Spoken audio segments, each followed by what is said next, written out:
Welcome to your Swachh Nayak. So చాలా రోజులైంది కదా వీడియో చేసి.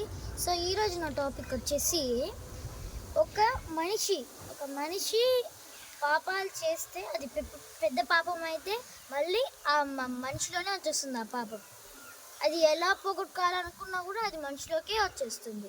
ఒకవేళ అది చిన్న పాపం అనుకోండి, చిన్న పాపం అయితే అది మట్టిలో కలిసిపోతుంది అన్నమాట. సో అది ఎలా అనేది నేను ఇప్పుడు చెప్పబోతున్నాను. సో ఏంటంటే ఫస్ట్ ఎగ్జాంపుల్ చెప్తాను, వినండి. ఒక మనిషి ఉన్నాడు. ఒక మనిషి అతని ఫ్రెండ్ని చంపేసి గంగమ్మ దగ్గరికి వెళ్ళి అక్కడ స్నానం చేసేస్తారు. అప్పుడు తన పాపం మొత్తం కూడా గంగమ్మ కలిపేసుకుంటుంది. సో అప్పుడు ఒక ఒక ఋషి వెళ్ళి ఏం చేస్తారంటే, అందరు వచ్చి నీ దాంట్లో పాపాలు కలిగేస్తున్నారు కదా గంగమ్మ, మరి నువ్వు ఈ ప్రపంచంలోనే పెద్ద పాపి అవ్వాలి కదా అనేసి చెప్పానమాట. సో అప్పుడు ఆ గంగమ్మ దేవి ఏమంటుంది, నేను సముద్రంలోనే కల్పిస్తాను నా పాపాలన్నింటినీ, అప్పుడు నేనెందుకు పాపిని అవుతాను అని చెప్తుంది. అప్పుడు ఆ ఋషి సముద్రం దగ్గరికి వెళ్ళి, సముద్రం మరి గంగమ్మ దేవి పాపాలన్నింటినీ దాంట్లో వదిలేస్తుంది కదా, మరి నువ్వే కదా పెద్ద పాపి అవ్వాలి అని అడుగుతాడు. అప్పుడు ఆ సముద్రం ఏం చెప్తుంది, నేను నాలో కలిపేసిన పాపాలన్నింటినీ కూడా మబ్బుల రూపంలో పైకి పంపించేస్తాను, మరి నేనెందుకు పాపిని అవుతాను అని చెప్తుంది.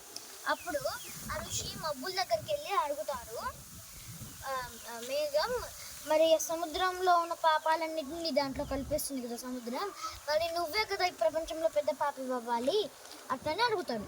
అప్పుడు సముద్రం ఏమంటుంది, నేను వర్షం రూపంలో మళ్ళీ కిందనే పంపిస్తాను అని అంటుంది. అప్పుడు ఆ వర్షం నీరు దగ్గరికి వెళ్ళి, వర్షం నీరు నువ్వే కదా ఈ ప్రపంచంలో పెద్ద పాపి అవ్వాలి అని అడుగుతుంది. అప్పుడు ఆ వర్షం ఏమంటుంది, నేను ఈ పంట పొలాల్లో వీటిలో కలిపేస్తాను, మరి నేను ఎందుకు పాపిని అవుతాను అని అంటుంది. అప్పుడు పంట పొలాల దగ్గరికి వెళ్ళి, పంట పొలం మరి నువ్వు నీ దాంట్లో అన్ని పాపాలు కలిపేస్తుంది కదా వర్షం, మరి నువ్వే కదా పెద్ద పాపి అవ్వాలి అని అడుగుతాడు. అప్పుడు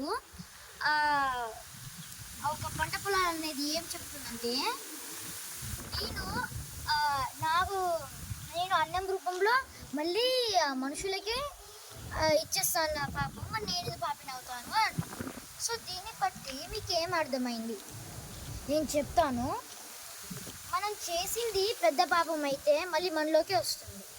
ఓకే, సపోజ్ నేను మా ఫ్రెండ్ని కొట్టేసాను కానీ తిట్టాను అనుకోండి, అతను మంచి ఫ్రెండ్. సో అది ఒక చిన్న పాపం అవుతుంది. ఆ పాపం పోవాలని చెప్పేసి నేను బాధతోని గంగమ్మ దగ్గరికి వెళ్ళి నా పాపాలన్నింటినీ కూడా కలిగేసి వచ్చేస్తాను అనమాట. సో అప్పుడు అది చిన్న తప్పు కాబట్టి ఆ గంగమ్మ దేవి మనల్ని క్షమించి భూమిలోకి కలిపేస్తుంది.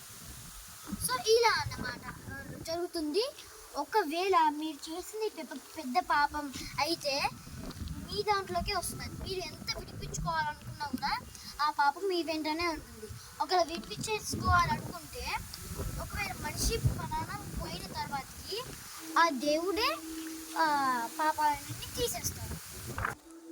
సో దీన్ని బట్టి మీకు ఏమర్థమైందంటే, మనం ఎవరితోనూ శత్రుత్వం చెయ్యకూడదు, ఎవరిని ఏమీ అనకూడదు. ఒకవేళ మన ముందుతో వాళ్ళు మనతో చెడుగా ఉంటే మనం కూడా వాళ్ళతో చెడుగానే ఉండాలి. మనతో మంచిగా ఎవరైతే ఉంటారో వాళ్ళతోనే మనం ఇంకా మంచిగా ఉండాలి.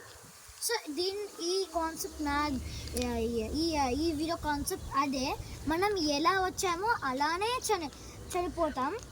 ఎవరైనా సరే, అది ఆ దేవుడైనా సరే, ఆ దేవుడైనా ఒక యుగంలో పుట్టిండు, చనిపోయిండు కూడా, కానీ తన ఆత్మ ఇప్పుడు మనకి దేవుడు లాగా వరాలు ఇట్లా అని ఇస్తుంది అన్నమాట. సో ఒక దేవుడైనా సరే ఎప్పటికైనా చచ్చిపోవాల్సిందే. చచ్చిపోవాల్సిందే. సో ఈ వీడియో కాన్సెప్ట్ అది. మనకి భూమి మీద తెలిసింది జస్ట్ 10%. మిగతా 90% అనేది మనకి సైంటిస్టులు కూడా చెప్పలేకపోయారు.